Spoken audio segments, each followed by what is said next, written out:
Olá pessoal, você que acompanha o canal Questões Pedagógicas. Mais uma vez trazemos aqui algumas questões, desta vez as questões que foram aplicadas pelo Instituto AOCP na Prefeitura de Cariacica para os cargos de professor. Também mandar um abraço aí para o grupo do WhatsApp, Preparatória em Pedagogia.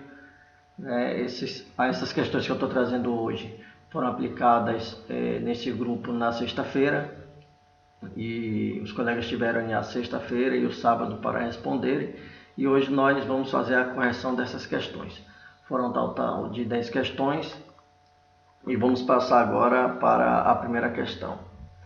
Antes, queria só mandar um abraço aí para os colegas aí do grupo, professora Josi, Tatinai, Genilma, professor Tony, professora Márcia lá do Rio de Janeiro, professora Cris, professora Ana também lá de Brasília, que participaram também desse simulado.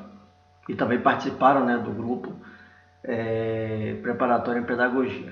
Mas vamos lá para as questões. Primeira questão. Uma aprendizagem significativa e contextualizada deve ser orientada para o uso das TICs, que tem subsidiado uma metodologia na qual o estudante é protagonista do saber, orientado e mediado por um professor. Essa metodologia tem sido denominada, e aí tem as alternativas, Alternativa A, progressista; alternativa B, ativa; alternativa C, racionalista; e alternativa D, tecnológica. Essa questão, tivemos um acerto aí de 28% para essa questão, a grande maioria foi aí na letra D, tecnológica, e tivemos apenas 28% aí dos participantes do simulado acertando a questão. A alternativa correta aqui é a letra B, a metodologia ativa, que tem sido bastante utilizada hoje em dia, talvez em alguns momentos utilizada até de uma forma equivocada, fora do contexto, mas é uma metodologia que tem ganhado algum tipo de crescimento hoje em dia. Eu vou trazer aqui para cada questão alguns comentários, certo?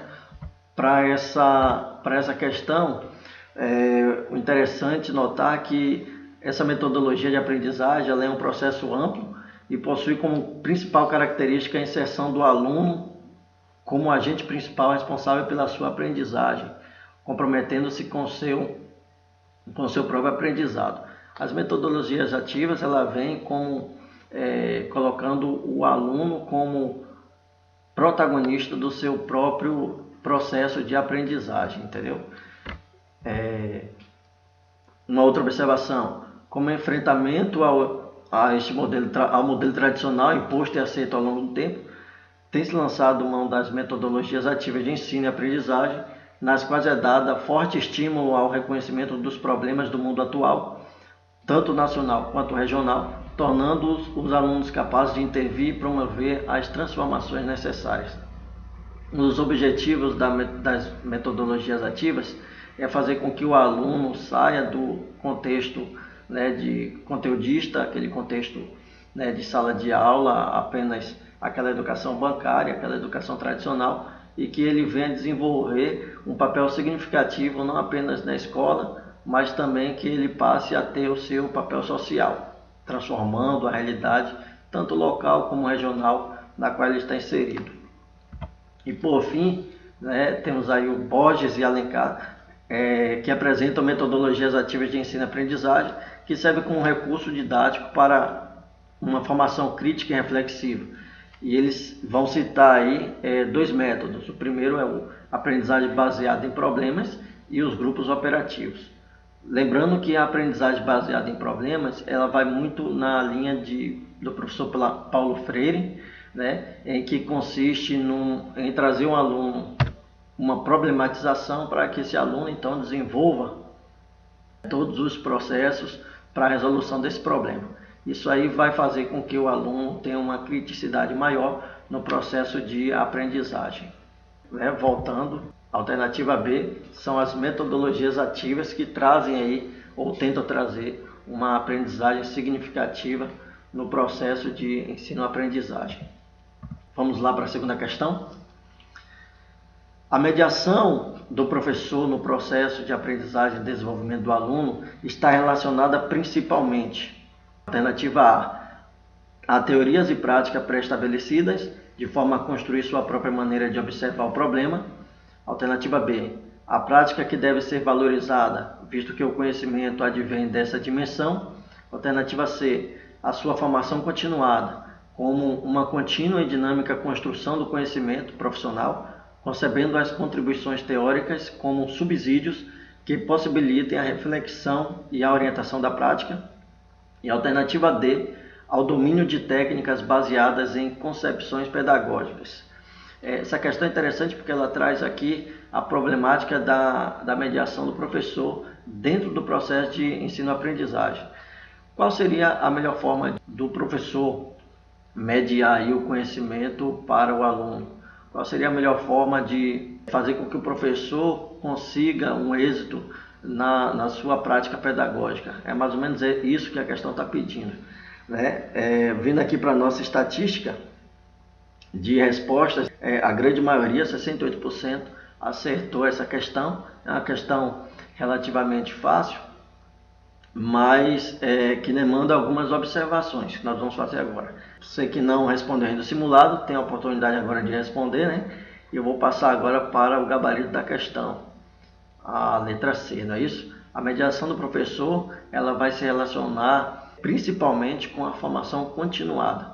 E aqui eu faço a observação e a diferença entre a formação inicial e a formação continuada.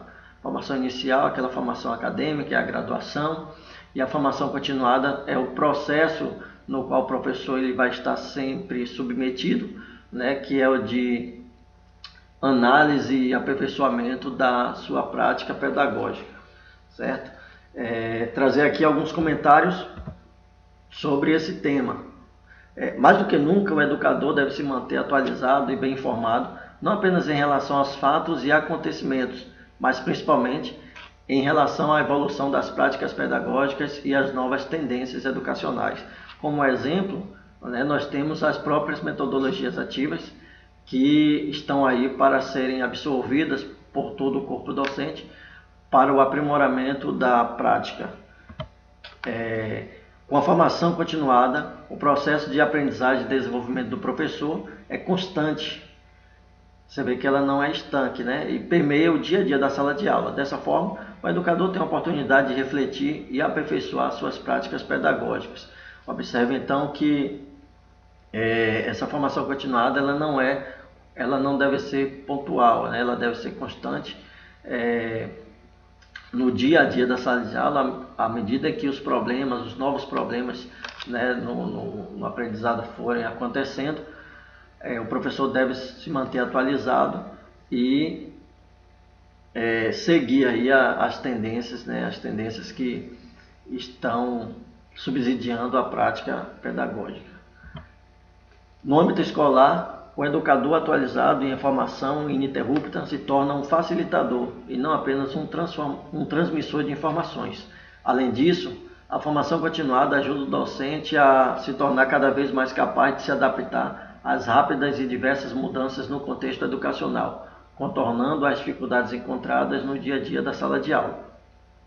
Aqui, a função primordial da formação continuada é fazer com que o professor saia do papel de apenas transmissor de informação, ou de informações, aquele professor conteudista, e que ele venha a ser um facilitador de conhecimento, fazer com que o aluno, seja através das metodologias ativas, seja através de uma outra dinâmica, que possa levar o aluno a uma criticidade, a um significado daquele conhecimento que ele está absorvendo, certo? Uma outra questão, ainda sobre a questão da mediação, é que o professor ele vai seguir uma determinada tendência pedagógica alinhada com o projeto político da escola, certo? A escola ela deve ter uma metodologia, ela deve ter um norte. Esse norte é colocado lá no projeto político pedagógico. né? Portanto, o professor ele deve alinhar sua prática a esse documento fundamental e essencial nas escolas. Vamos lá para a questão 3. Para a realização de uma avaliação na perspectiva mediadora, é necessário ter como premissa: alternativa A confiança na possibilidade de o aluno construir as suas próprias verdades e valorizar suas manifestações e interesses. B. A confiança na possibilidade de o aluno construir as suas próprias verdades e em uma boa formação acadêmica do professor. Valorizar as manifestações e interesses dos alunos e avaliar seus aspectos positivos. E D. Diagnosticar os alunos e centrar o ensino em suas potencialidades e conhecimentos. Para essa questão, né, nós tivemos uma porcentagem menor de acertos, apenas 20%, né, daqueles que responderam o simulado conseguiram acertar o gabarito. O gabarito, portanto, é a alternativa A, né, pessoal? A maioria aí foi de D, né, 48% foi na alternativa D. Diagnosticar os alunos e centrar o ensino em suas potencialidades de conhecimento. Na verdade, né, a avaliação mediadora ela vai levar o aluno a ter uma confiança e a construir, né, o seu próprio aprendizado. A avaliação mediadora ela está intrinsecamente ligada com a metodologia ativa, certo? E com a função mediadora do professor. Algumas observações nós vamos fazer agora com relação a essa avaliação mediadora. Tá aí o gabarito, né? Alternativa A.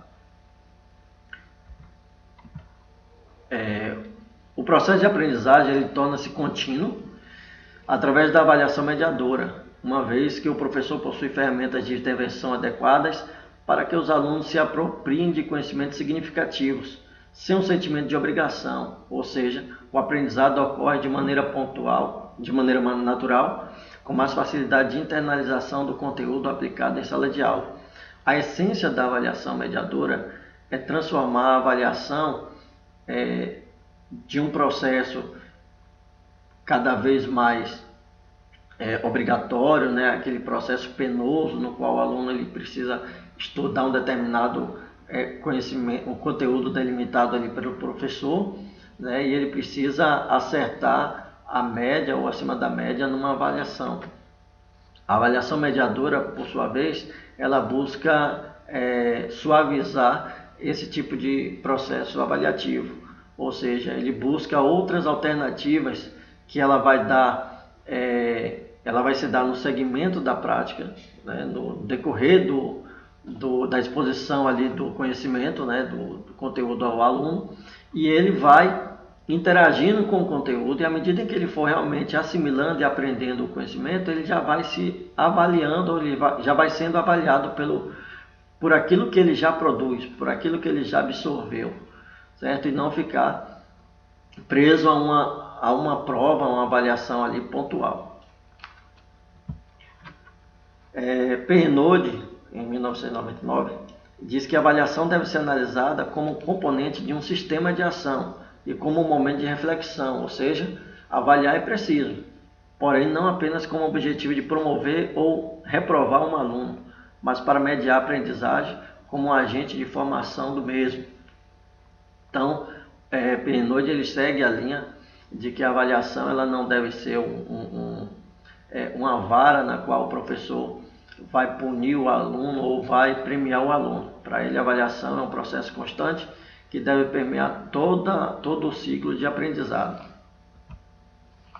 Nessa perspectiva de avaliação, o erro é considerado como parte do processo na construção do conhecimento e não como algo passivo de punição. Na visão mediadora, o professor é capaz de criar situações desafiadoras que tornem capaz a reflexão e ação, tornando a aprendizagem mais significativa. Na avaliação mediadora, nós temos aí o erro, né, como um elemento importante no aprendizado. Geralmente, na escola tradicional, o erro ele é apenas pontuado ali, né, como ausência de uma nota, né, e esse erro ele não é trabalhado. Na verdade, nesse método de avaliação, na avaliação mediadora, o erro ele é um elemento significativo, importantíssimo para o processo de aprendizagem, porque através do erro vai ser constatado onde o aluno precisa melhorar, onde ele vai ter uma observação maior, onde o professor vai intensificar ali, né, aquele ponto onde ele não conseguiu aprender. Vamos lá para a terceira questão. Aliás, quarta questão. Sobre a avaliação diagnóstica, assinale a alternativa correta. Avaliação diagnóstica, deixa eu buscar aqui. A avaliação diagnóstica, a maioria dos participantes aí acertaram a questão, né? A alternativa C. Mas vamos passar aí cada alternativa para a gente poder fazer algum tipo de comentário. É a avaliação realizada no término de determinado momento da escolaridade. A avaliação diagnóstica não é realizada ao término, né, pessoal? É realizada no início. Identifica os alunos para sua separação e classificação em sala de aula.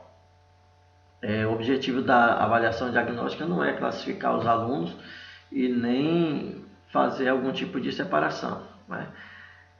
Alternativa C, que é o gabarito, tem sido também tratada como sinônimo de avaliação formativa.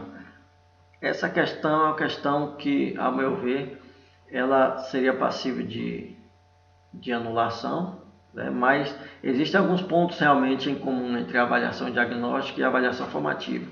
Muito embora a avaliação diagnóstica ela é realizada pontualmente em um momento, né, do processo, e a avaliação formativa em um outro momento. Mas, como nós vamos ver ali em alguns comentários, como a avaliação formativa pega elementos da avaliação diagnóstica, a banca fez esse elo, esse link aí entre um e outro. E a alternativa D, né, também errada, serve para indicar a hierarquização dos alunos de acordo com o seu nível de conhecimento.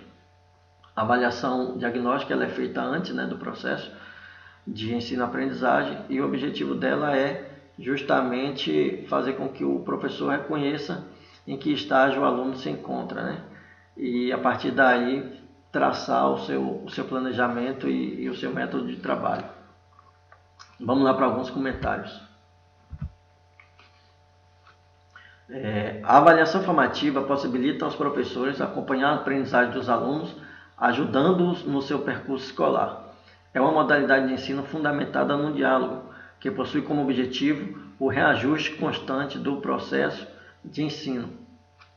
Então você vê aí que o conceito de avaliação formativa, né, ela se dá no decorrer do percurso e não no início, né? Daí essa diferença entre a avaliação diagnóstica e a avaliação formativa. No entanto, o que tem aí de similar é que permite com que o professor saiba onde o aluno se encontra, certo? Quais são os ajustes necessários que deveriam ser feitos para o bom andamento do ensino. Pernode ele vai explorar 3 modalidades de avaliação formativa, né? Sob a perspectiva das regulações. Para Pernode, você vai ter aí 3 tipos, né? 3 momentos ou 3 modalidades de regulação da avaliação formativa. São elas a retroativa, a interativa e as regulações proativas. A regulação retroativa é aquela que mais se parece com a avaliação diagnóstica, é quando no início do trabalho, né, em qualquer momento do processo, o professor ele vai buscar do aluno o conhecimento que ele já possui, né? Ele vai aferir esse conhecimento, né? E nesse ponto a avaliação formativa ela vai se confundir com a avaliação diagnóstica. Por quê? Porque as duas têm o mesmo objetivo, que é reconhecer em que ponto está o aprendizado ou o nível de conhecimento do aluno, certo?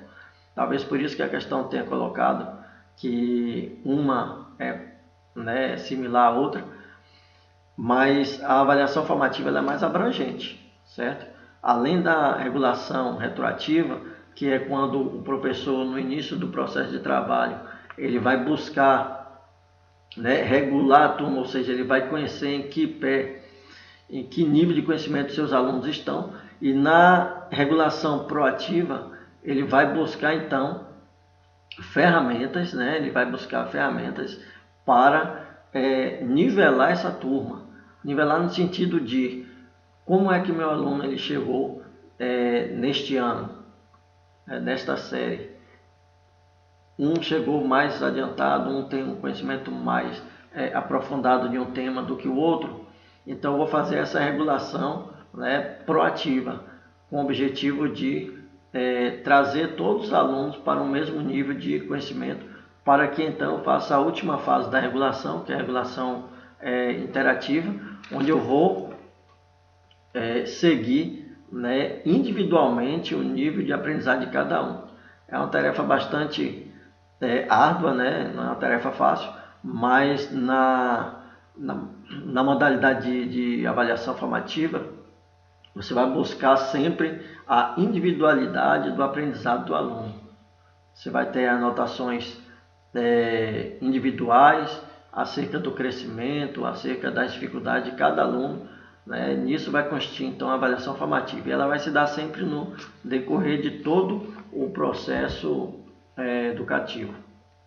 No processo de desenvolvimento da avaliação formativa, deve-se ter claro o estágio de desenvolvimento no qual os estudantes se encontram, sendo que o instrumento utilizado para avaliar, por sua vez, deve fornecer dados claros sobre o que é necessário fazer e seguir.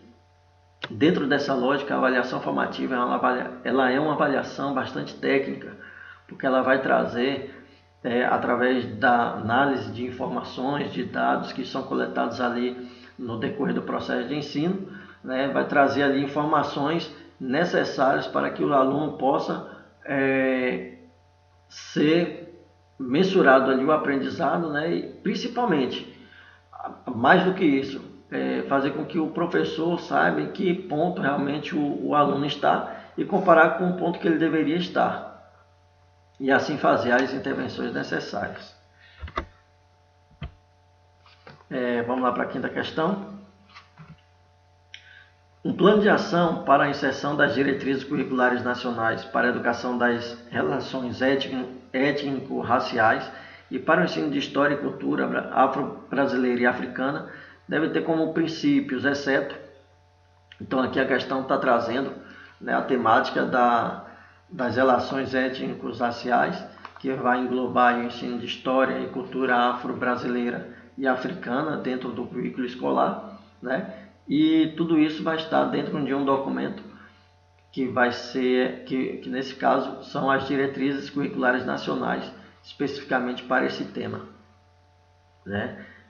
Sobre esse plano de ação, aí tem algumas questões, né? As alternativas, vamos ver qual é a errada, viu, gente? Lembre-se que aí está dizendo qual é a questão errada, beleza? Então vamos lá.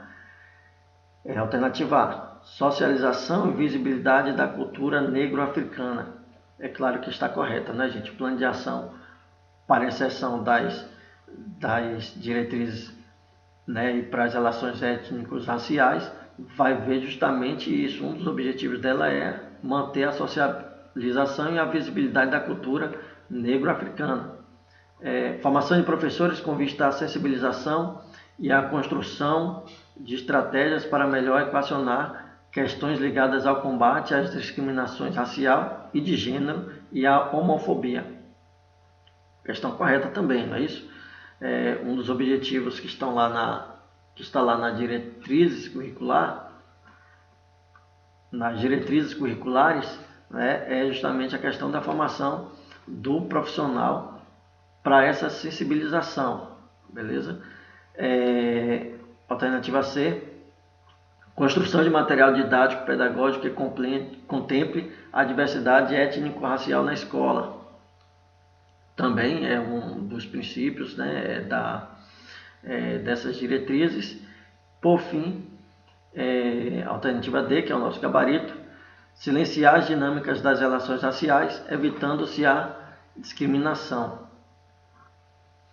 Bom, O erro da questão aí é você dizer que quer silenciar as dinâmicas das relações raciais, quando na verdade o que deve ser feito é uma promoção das dinâmicas das relações sociais, certo? Essas relações sociais elas têm que ser discutidas, elas devem ser apresentadas às escolas, aos alunos, né, à instituição de modo geral. Por muito tempo ela já esteve silenciada, né? E a discriminação ela vai ser evitada justamente quando esse tema for debate dentro das instituições escolares. Então, para essa questão nós tivemos, né, um índice de acerto grande, 84% de acerto. A grande maioria acertou a questão, né? Questão da forma que foi apresentada não é uma questão difícil. E nesse momento eu vou parar o vídeo, vou dividir, né? São 10 questões, eu vou responder as primeiras 5 agora, nós já respondemos, né? Vou parar aqui e começar um outro vídeo para não ficar muito extenso, né? Não ficar muito cansativo.